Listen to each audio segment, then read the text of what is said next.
We're girlfriends of a certain age. In midlife, we got a lot to say. So let's get loud. We won't fade away, 'cause we're girlfriends of a certain age. Hey, girlfriend. Welcome to Girlfriends of a Certain Age, a podcast for women who are living out loud in midlife. We are girlfriends in real life, and each week we explore how to recover from being good girls and how we can live our best lives together. Shay, what exactly is a recovering good girl? Well, Jess, it's someone who used to care way too much about what everyone else thought about her, and now she doesn't give a bleep anymore. A little about us. We met in our 20s when we danced our butts off in the club together. And now we're dancing through life together as friends, entrepreneurs, podcasters, authors, and mothers in midlife.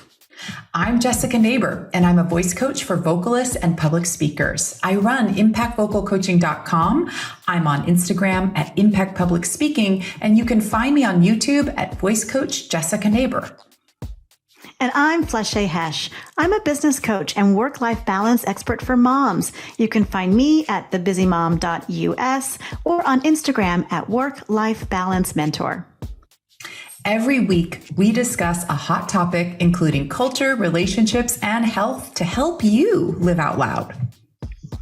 If you identify as a recovering good girl or as a girlfriend of any age and you want to join our conversations, do it.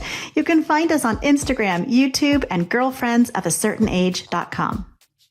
Oh, and join our free online community where we'll share bonus content and after hours conversation on substack.com. Just search for Girlfriends of a Certain Age at substack.com. Hey, girlfriend. Hey, girlfriend.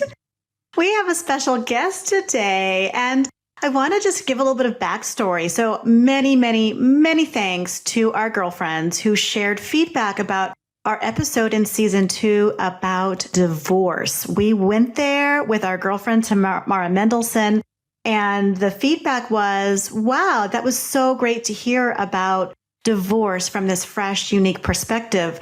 But I'm going through a nasty divorce. What you got for me? And so Jessica and I reached out to Tamara and we were like, let's do it again. Come back. Let's do a part 2 on divorce. And let's give something really meaty and meaningful and productive for our girlfriends who are going through a hard time with whether it's a custody battle or they're divorcing a narcissist or just they realize the person that they're untangling from is a flat out jerk. And so I'm so excited to be able to do that again today. Jessica, do you want to add anything to our backstory? Yeah, no, just exactly to add on that I had girlfriends saying how great it was, how helpful they found it. And then a couple of my friends in particular who are unfortunately going through some contentious divorces.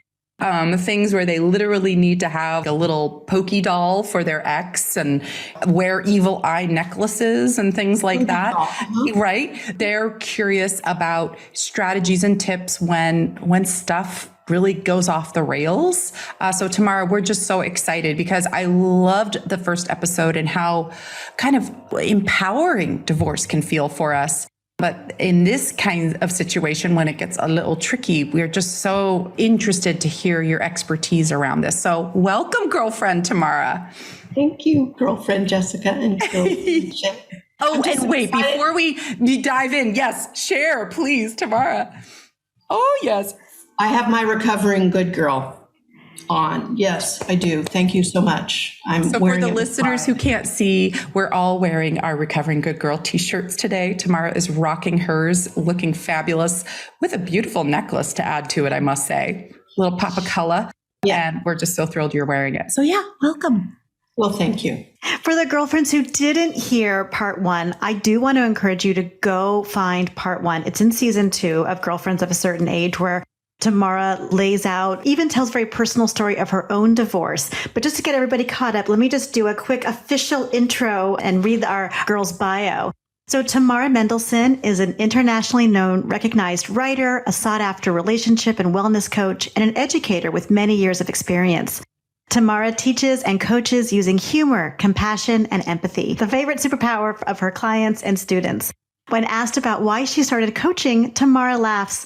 I've been coaching all of my life, being a good friend, an involved parent, and an empathetic teacher. I just didn't call it coaching until 10 years ago. Tamara received her master's degree from Bar Ilan University in creative writing and English literature and has a certificate in positive psychology from UPenn. Tamara runs a Facebook page called This Way Forward, where she does exactly that, helps people move forward. Welcome back, Tamara. Thank you. I think that's a really good jump off point because I named the Facebook page not hate your ex or divorce sucks, or I named it This Way Forward because I really do believe that you have to choose to move on, because unfortunately, some of our girlfriends get stuck in that contempt and anger of their divorce forever. That is what defines them. That's the defining event. And we all know these people. They're stuck there. They will tell you how awful their ex is, men and women, forever. And I think as a coach and as a divorced woman myself, I had to make a really big decision. I am not going to make this is not going to ruin my children's lives. Although all of the input I got at that moment was, you're going to be alone. No one's ever going to want you. You're going to be unhappy. You're going to ruin your children's lives. Those are from my friends, just so we know. Divorce threatens people. But unfortunately, when we get to the point of contempt, either for ourselves or for our ex, it's really, really hard to remember that the only thing that you can control, and this is for those people who are divorcing narcissists, those people who are divorcing just mean, angry people, or those people who are just getting divorced because of whatever reason, the only thing you can control is how you respond to the situation. Yes, you want to tell your kids that your ex is a complete asshole. Say that. Yeah. Feel free. Yes, you want to tell them, oh, well, you got the new iPhone because dad is showing his financial muscle. Or you met the new boyfriend, mom's new boyfriend. He's 10 years younger. Ooh, can you go to the movies together? How great is that? These are just two examples. There are many examples. And the thing we have to remember as people is to contain a little bit, because people are going to get tired of hearing you, first of all. And it's not good for you to have all that negative energy because your ex isn't hearing it. Your children are hearing it. Your friends are hearing it. Your parents are hearing it. You are hearing it and internalizing it every single time. Think about when you're angry. Where does that energy go? So that's the thing, I guess I would say. If your divorce is negative, then probably your marriage was negative. I'm not making a judgment call. I'm just saying that anger doesn't just appear. So I would get some help and do some work. What would you advise people, and in particular women, since that tends to be who our listeners are, but not entirely. So anyone who identifies as a girlfriend, you are more than welcome. What do you suggest to people who really are in the throes of anger and big feelings? How do they contain it? What are some healthy outlets for them? Well, I think they need a squad. They need a girlfriends or boyfriends or a mixture. They need allies.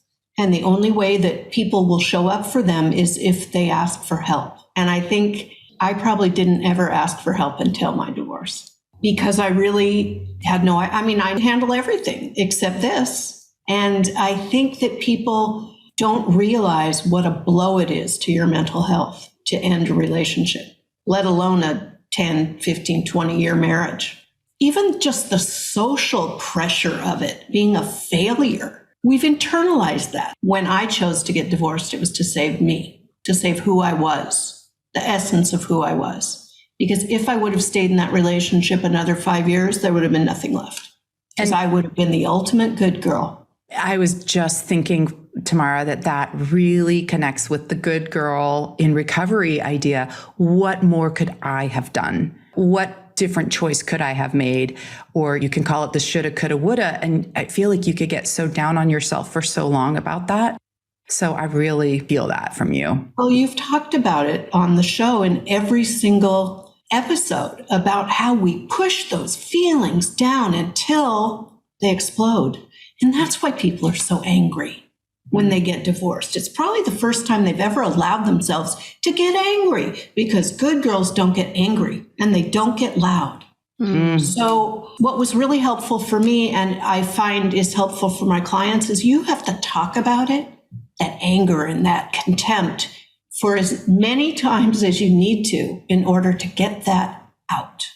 Because as we all know, the more you talk about something, the less viscerally you will react. Well, I was just thinking, you mentioned having a squad and you talked about our immediate community and network. And I'm wondering also about professionals. Absolutely. I mean, I know that some of this we'll be getting into a place where some women will say, I can't afford that. I would like to also talk about ways that people could maybe get access to professional support that won't break the bank. But from your perspective, what would a woman ideally have in terms of professional support as she's going through a divorce? Well, support of all kinds. First of all, I know that you guys asked me what the difference between a mediator and a lawyer is. Very much depends on the state, but a mediator's whole job is to get an agreement. A lawyer, on the other hand, will tell you what you are entitled to. So don't agree to anything. Do not sign anything. Do not say yes to anything until you talk to someone whose job it is to get you the best deal.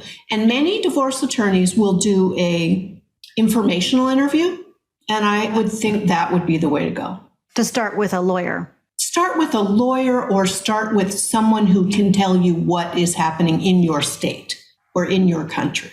What are you entitled to? Often by the time people realize they need help, they're already in the throes of the divorce. And in my case, I signed a document that I shouldn't have signed. But fortunately, I got a lawyer eventually, and she became my ex's lawyer as well, because she did that good of a job. Wow. You shared the same lawyer? Wow. Yep. I've never heard of that before. I haven't either. I would say find information is power. Find out what you have, what you'll need, where you will be, what it will look like. We talked about this in the first one. In our first episode, what is it going to look like? Some people don't get divorced because they don't have the money, because they don't think that, okay, so what is it going to look like? Are you going to sell your house or move to a smaller apartment? Or there are all these considerations that it's very hard to think about when you are in the throes of an emotional meltdown. So that's why it's good to have somebody who's non-judgmental.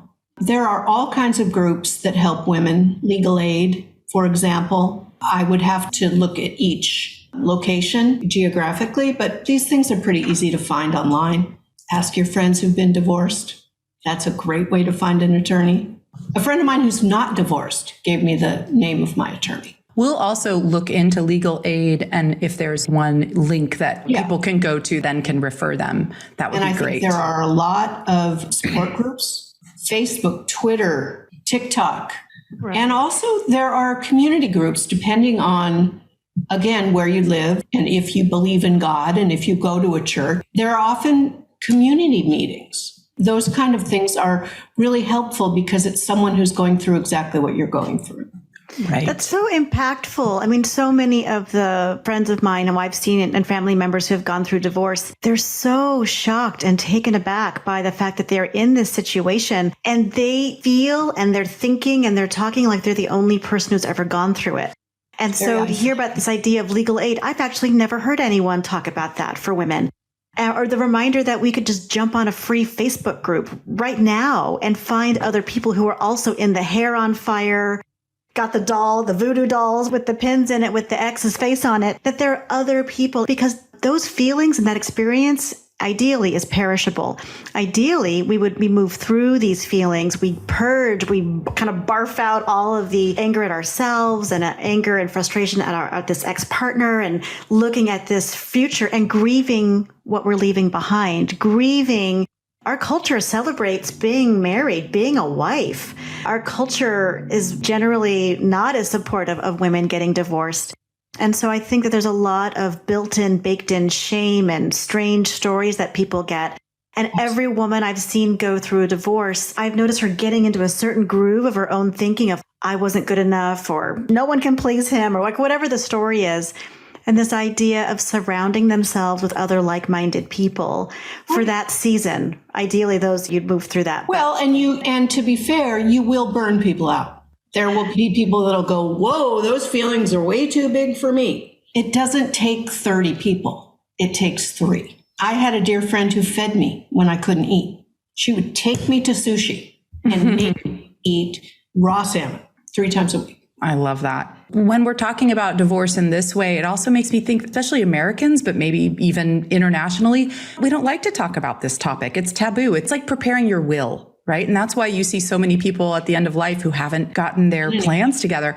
Yeah. I think we just want to avoid this. And like what Flachet is saying, the ideal good woman doesn't even look at these things. Doesn't complain. No. Would never break up a home. No. So there's so much guilt and shame and good girl in recovery stuff baked into this. And then I wanted to ask you as well, Tamara, what do our girlfriends do when the children get involved and when the contentious divorce spills over to them? So I have 2 dear friends of mine who I think are really trying to set healthy boundaries with their children, but their divorced partners are not. And it's this toxic environment that they have to not only deal with themselves, but help their children navigate. Why is dad saying these awful things about mom?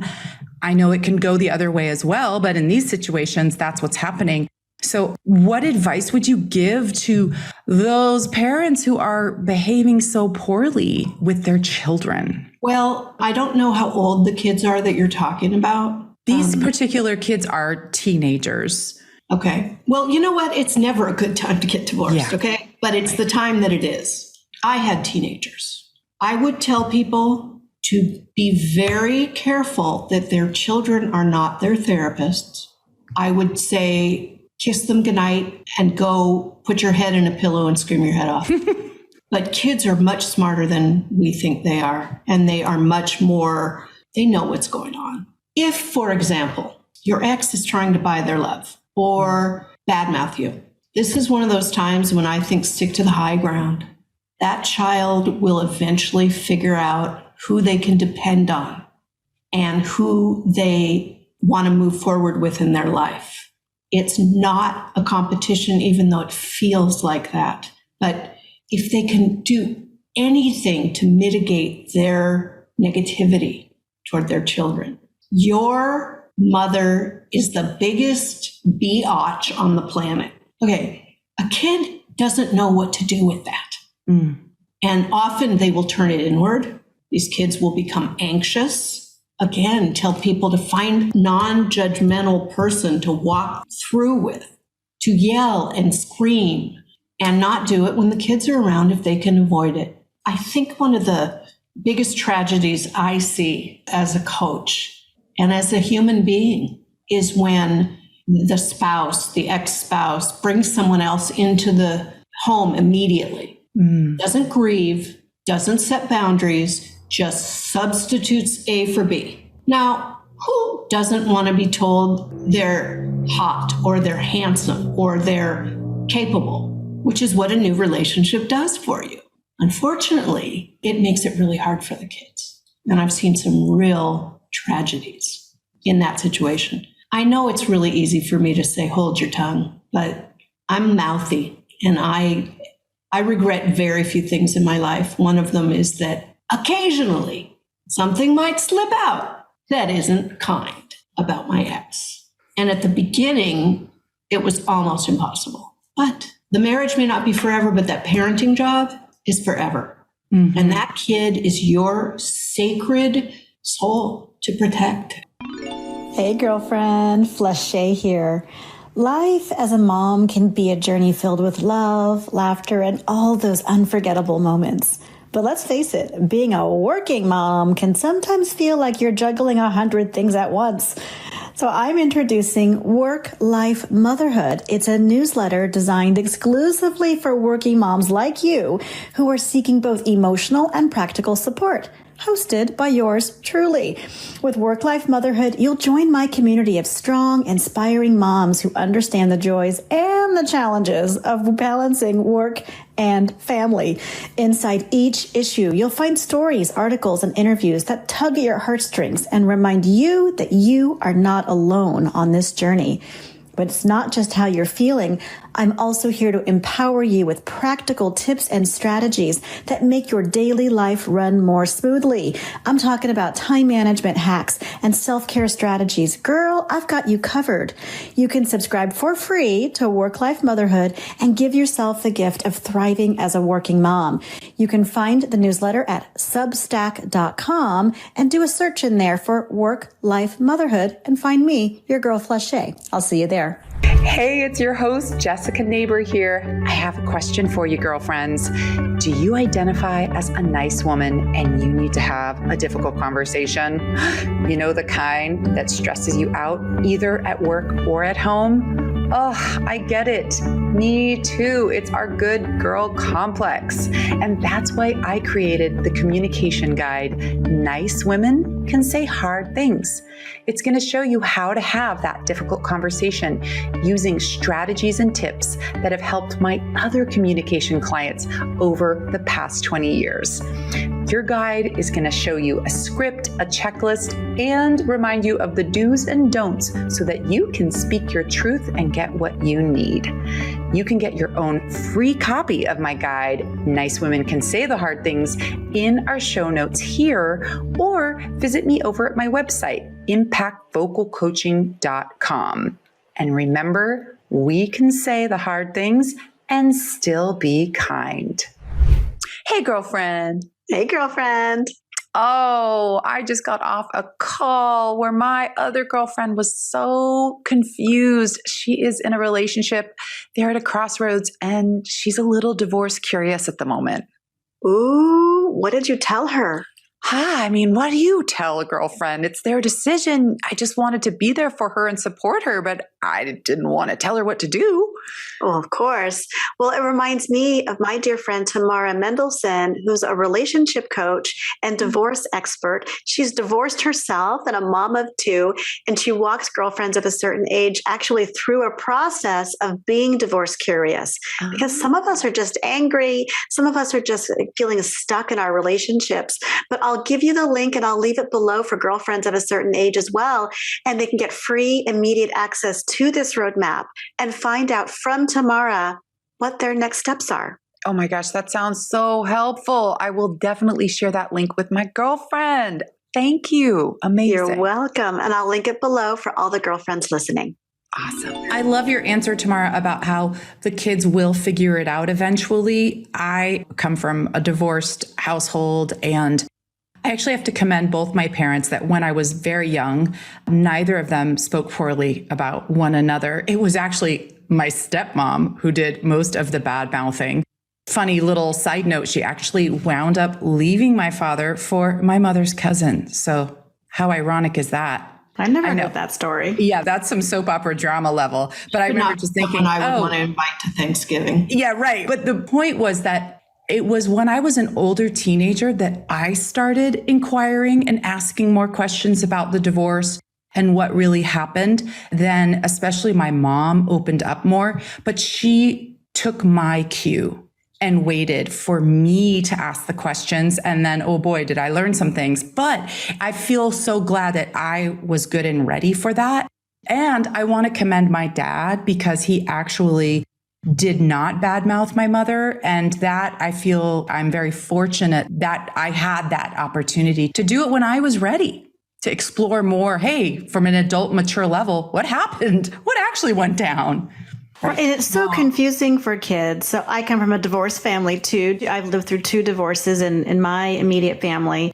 And I think it's also really important that even if children are not exhibiting signs of needing extra support, it's very important to tell their teacher, to maybe bring in the school counselor at the very least for check-ins. I think it's so important for children to have other adults they can talk to about their feelings, where they don't have to worry about stepping on toes or hurting feelings or saying the wrong thing, because so much of that is about, don't tell so-and-so about this thing. Don't tell this. Don't tell that. In my life, there was a lot of secrets and things that couldn't be shared back and forth. And I remember holding that. And everyone looked at me, the good girl. She's got this. Look at her go. Hardly any tears and still getting good grades. Wow.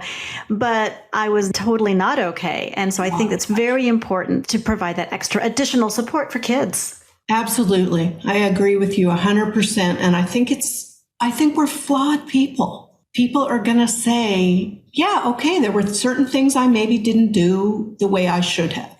But when you bring another life into this world, you have a responsibility to get the help you need, because if mommy's good, everybody's good. And it doesn't matter if you have two mommies or two daddies or a mom and a dad, you always want them to be okay. And the kids know when you're not. Mm-hmm. And my kids were the first kids in our social circle who had divorced parents. So a few years down the line, they were counseling their friends.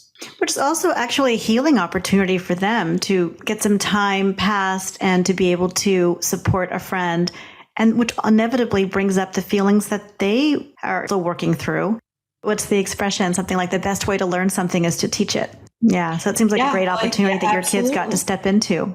Absolutely. And they also told the kids they would survive.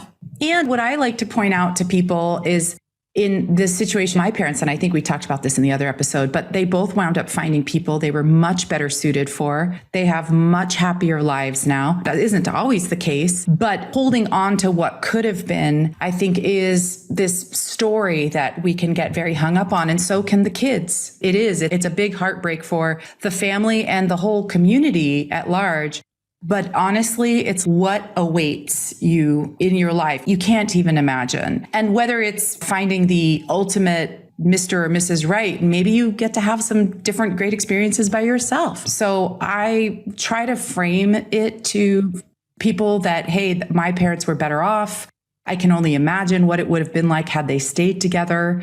I'm grateful they met because I wouldn't have been here. So, but just trying to reframe it for people. And for the kids. And that's the other thing, is when you first get divorced, not only do you feel lonely, but there's a lot of social pressure, and it's the same social pressure that all the good girls got all our lives. Happily ever after is a myth. And anybody who lives with any other human being knows that it's not so easy. We like what we like. And I guess as a parent, it's a whole other, I know people who've gotten divorced and have never seen that person again because they didn't have children. It's really hard not to be jealous of another situation. It's really hard not to compare ourselves. But these are the same things we as girlfriends of a certain age are supposed to stop doing. And society sees divorce as a failure, which is ridiculous because 50% of the population is divorced. It's still that same Judeo-Christian myth of happily ever after. Well, there's clearly, I think it says a lot more about the state of marriage. It says a lot more about the pressures on people to partner up 2 by 2, do it early, stay together forever, put your head down, shut up, and just keep on moving forward. So I think the culture has a lot of learning to do, because something clearly isn't right around this idea of the monogamous long-term marriage. I read a really funny report, and I can't remember where it was, but they said if people could put more money into couple counseling rather than these lavish weddings, we would probably have much better results. We love the lead up. We love being engaged, the storytale phase. But once you get married, you're kind of on your own. Sort of similar with kids. Oh, you're pregnant. Let's throw you a shower and you're going to have a baby. But once you have it, you're on your own, honey. Yeah. Can you be there for the 12 to 4 a.m. shift? Thank you. That's a good gift. What about the new couples that are suddenly having to navigate cohabitation or just all of these plans? Well, where do we go for the holidays? And wait, your mom wants this? Well, it's a lot to put on these young people without really giving them a roadmap. Well, no, because they don't. It's like nobody learns how to be a good friend. It may be modeled for you, but do we really get an A, B, C? No. So how is it that you're going to be good in a couple if you don't really understand the dynamics of a relationship? That's why I say I'm a relationship coach, because it may be that you're having a problem with your stepmother or your mother or your son or your cousin or your boss or the workplace. They're all relationships, and relationships are everything. And if we never learn how to have them properly, then we're going to have problems. Yeah. I know our many girlfriends are going to be reaching out to you about this, because I can feel your empathy. I can feel your wisdom. I can feel your desire to support women in this way. And so if people want to reach out to you and spend a little time with their Auntie Tamara, getting some auntie energy, some auntie energy, you bring that, girl. That is so what you're famous for. How can people get a hold of you? Well, I have a website that fortunately is myname.com, tamaramendelson.com. They can reach out to either one of you, and you can forward me and stuff. I always give people a 20-minute, half an hour, get to know you discovery kind of session to see if we can work together, because some people, you both as therapists, coaching, and there are some people that aren't going to be a good fit. And also, I feel like if someone got up the energy and nerve to get a hold of me, that I owe them at least that. And it's easy to get a hold of me in the internet world. And of course, we have the links below. And Tamara is one of the founding members of our Substack community. So you can also find her over there. And we love Tamara. She comments on everything. She's all up in the mix. I just want you to know I'm thinking about you. I love it. We love that. And we're so grateful to you. I think also it bears some reminding to the girlfriends that you are our sponsor for this season and last season. And so we have so much gratitude for you for believing in us and helping us to spread this mission, the word that girlfriends of a certain age can make waves and break the eggs and say the things and be brave and be bold and stop being the quiet, meek things that we were trained to do. And you've been a very blissfully noisy supporter of that. So we're very grateful to you. What you're doing is so important. And I think for us to be able to break that ceiling, because anybody you talk to that's 40 plus, been sexually harassed, have you had microaggressions from men or aggressions? Yeah. And we were never taught to support women as women. We were taught to compete with them. We're not in high school anymore, ladies. Yeah. We need to be supportive of each other. And for me, I think we have a lot of programming to undo as women with voices. And I love that you told me I was loud, because I got shushed a lot as a kid. Yes. I want you to be loud ever after rather than happily ever after. Because that's what this is all about. Living out loud and being real. And I think that making sure that people at whatever stage they are, divorce curious, as Fleshy came up with, or maybe you did, Jessica. I think it was Fleshy. Okay. Or they have just had it and they're ready to go, or they're gone and now their life's in pieces. Yeah. It does get better, I promise. Well, I love that golden takeaway too for girlfriends, which is that when so much of our life feels out of control in divorce, in the throes of divorce, in what our exes are doing, what can we control? I think that is so tremendously empowering. And I think it's just a great reminder, because it's so easy to look outside of ourselves and to get triggered and really overwhelmed, and understandably so.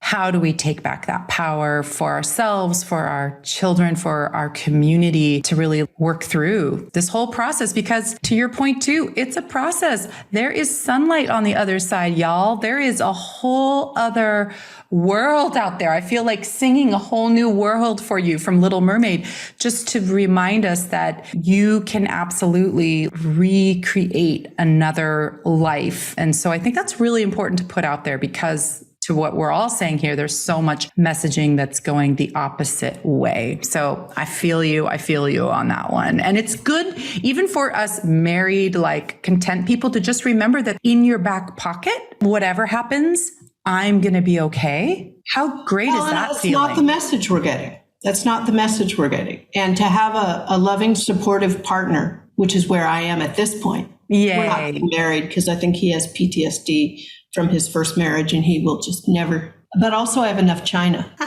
My own ring. You guys, I feel we should save some of this for our after hours conversation for our Okay. Substack. So I want to end the conversation here for the PG version. That will bring the real. Let's do and it. We'll hide that in our Substack, y'all. Can we do one little game though before we call it a wrap? Because I forgot that we love our games with our guests and we asked you this one in episode 1. So I'll give you just a moment to think. But is there anything in your current life, Tamara, that you are no longer giving a shit about, that your younger self, perhaps your good girl self, used to worry more about? And in this kind of season, is there anything in particular that you're working on in your good girl recovery that you are just trying at least to no longer give a crap about? Well, I like yours about never getting on a scale. And I think that's really important. Ooh. Actually, my partner has a scale in the bathroom and I refuse to get on. Oh my gosh, that's impressive. Even with it there, you're not going on It's it. right I love there. that. It's like right there under the vanity. And I know your word was queen, Fleshe, but I think just keep trying to not worry about what people think about me. Any of the things, how I look, how I act, my laugh, which is incredibly loud. And I think that's something that I will probably work on for the rest of my life. You and But I me have both, to say, sister. as a mother of a daughter, I was explaining to her about what we're doing here, and she has no idea what I'm talking about because she's never felt like she had to be a good girl. Well done on your part as a mom. She Well, said, we'll I think I get what you're saying. We'll just leave it at that for our girlfriends who are listening to this episode, and we'll save a little more of the juicy tea in the after hours portion with Tamara. So thank you for playing our game, and thank you for doing it spontaneously. I think we didn't mention that, but you were awesome and just jumping right into it. Tamara, thank you so much for really kind of getting into the nitty gritty today. I think it's so important. It's so illuminating those dark areas that we're afraid to look at. And I feel like I gained some more strength even in just thinking about these things with you today. So thank you so much. My pleasure. Really, my pleasure. Beautiful. Well, Tamara, until next time, bye. Bye. Thank you for hanging out with us today on Girlfriends of a Certain Age. This episode was produced by Jessica Neighbor at Impact Vocal Coaching and Fleshe Hesh at The Busy Mom. This podcast jingle was written and performed by Jessica Neighbor. Do you have a girlfriend who needs to hear this message? Share this episode with her. She will love you forever. If you enjoyed today's talk, join us in our private community on Substack at Girlfriends of a Certain Age. You can help us reach even more girlfriends when you take 30 seconds to subscribe and rate our channel on Spotify, Apple, or YouTube so you never miss another episode. Stay tuned for more episodes where we discuss more hot topics for all of you, our girlfriends living our best lives together.